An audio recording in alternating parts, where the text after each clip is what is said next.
Well, CDG is making a great evolution during the last years, and there is an increasing number of diseases, and I normally work on PMM2, which is the most prevalent one, and also in PMM2 there are great advances in basic fields, but also in the clinical fields, like developing tools for monitoring and following and taking care for these patients.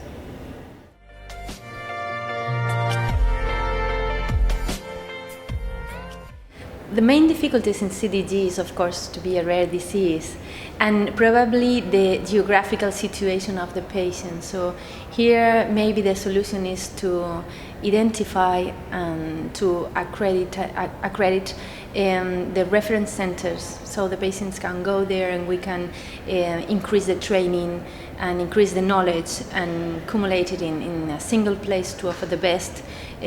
clinical practice possible.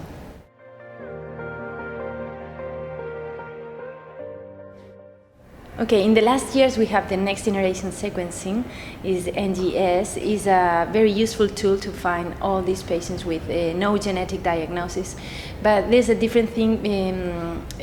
one thing is having the genetic diagnosis, and the other thing, the clinical diagnosis, and trying to find the best way to help the patient. I think next generation sequencing is great, is fantastic, and we are going to learn a lot about mild phenotypes that were not before discovered